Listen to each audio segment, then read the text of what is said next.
Good morning. दारातून दिसणारा सूर्यनारायण ऊर्जा देणारा सकाळी सकाळी. आणि सकाळी गेले बागेत.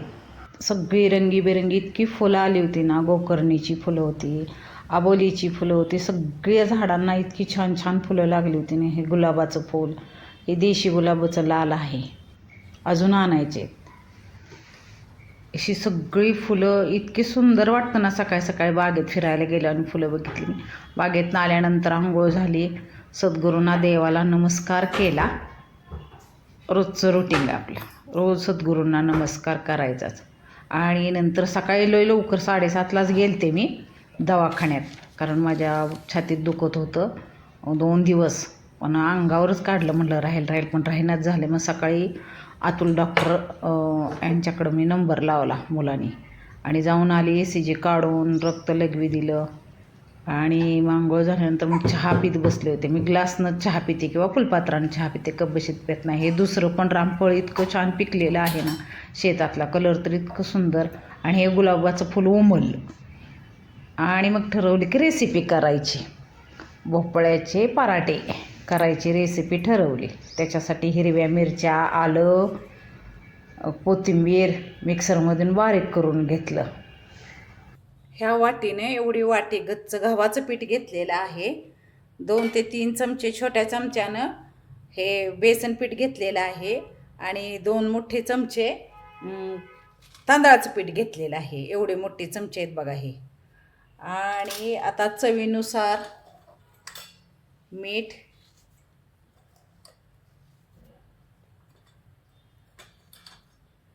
थोडीशी हळद, तीळ, थोडंसं तेल, 2-1 चमचे तेल. आणि आपण कोथिंबीर आलं पेस्ट केली ना, कोथिंबीर आल्याची आणि हिरवी मिरची, त्याची पेस्ट टाकून घेऊया.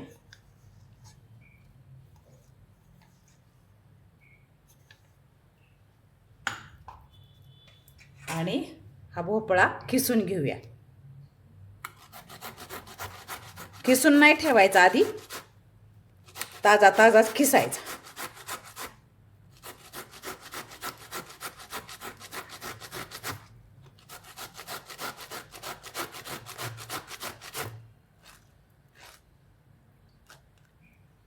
असा भोपळा खिसून घेऊया आपण.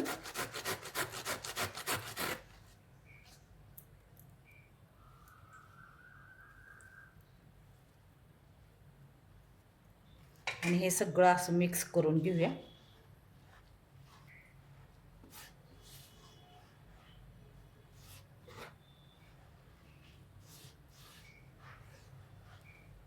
चांगलं मिक्स करून घ्यायचं, एकजीव करून घ्यायचं.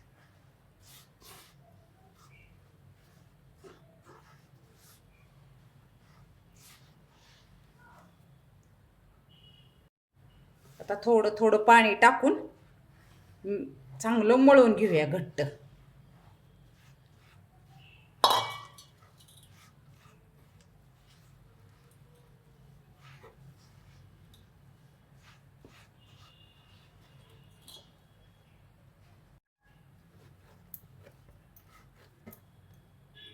छान असं इतकं कठीण मळून घ्यायचं.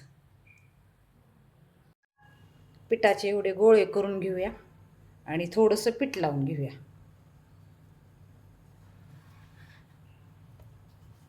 आणि लाटून घेऊयात. तवा तिकडे ठेवलेलाच आहे गरम करत. पातळ लाटून घ्यायचे.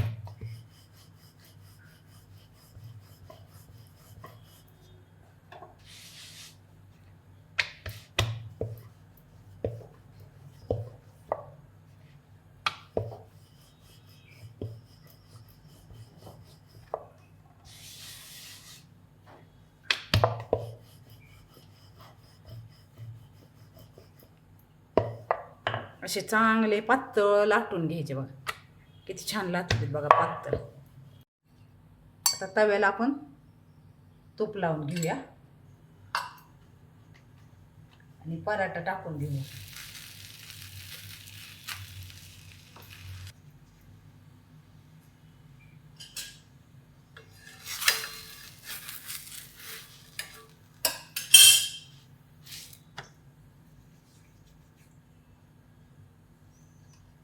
दोन्ही बाजून असं चांगलं तूप लावून घेऊया.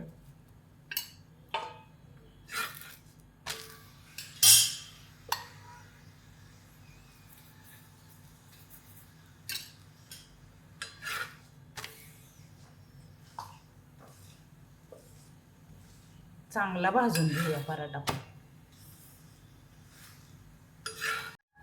हा पराठा चांगला भाजलेला आहे. आपण ताटात काढून घेऊया. आता दुसरा पराठा करूया.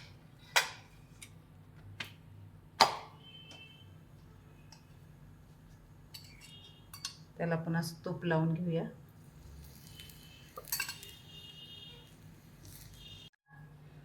आपण ज्याच्या पण पराठे करणार आहे ना त्याच्यासुद्धा पुऱ्यासुद्धा येतात खूप छान टेस्टी. आता मी त्याच्यासाठी हा उंडा घेऊन पातळ लाटून घेतलेला आहे. त्याच्या आपण पुऱ्या करून घेऊया छोट्या वाटीनं अशा पाडून. छान अशा पुऱ्या करून घेतलेल्या आहेत. आता आपण तळून घेऊया. तेल गरम करत ठेवलेलं आहे. आता पुऱ्या आपण तळून घेऊया.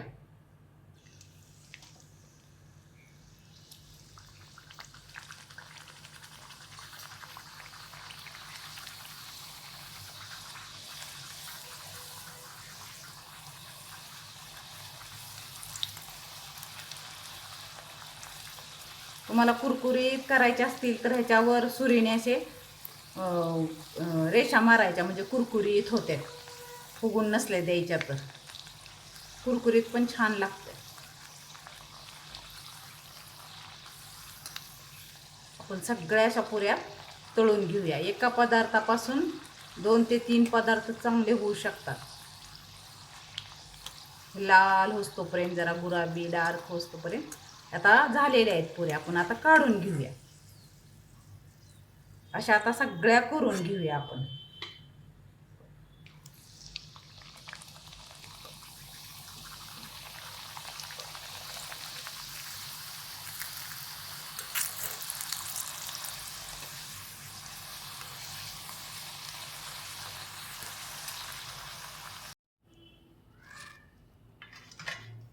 छान आरोग्यदायक अशा पुऱ्या आणि पराठे.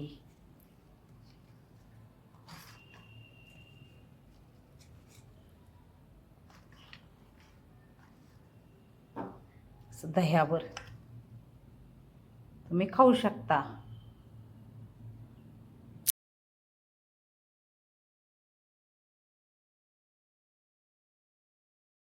तुम्हाला जर माझा व्हिडिओ आवडत असेल तर लाईक, शेअर, सबस्क्राईब करा. आणि अशा पुऱ्या आणि दुधी भोपळ्याचे पराठे तुम्ही करून बघा.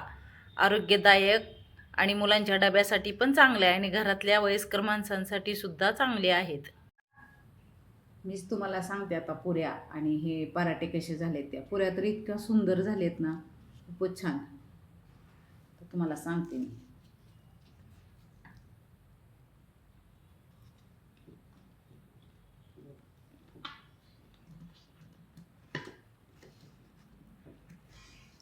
छान झाले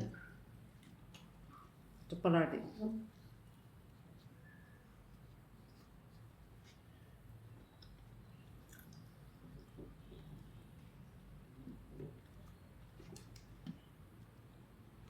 पराठा पण छान झाला, मस्त झाला. मी दोन्ही पण घेऊन खाते. दह्याबरोबरच छान लागतं खरं.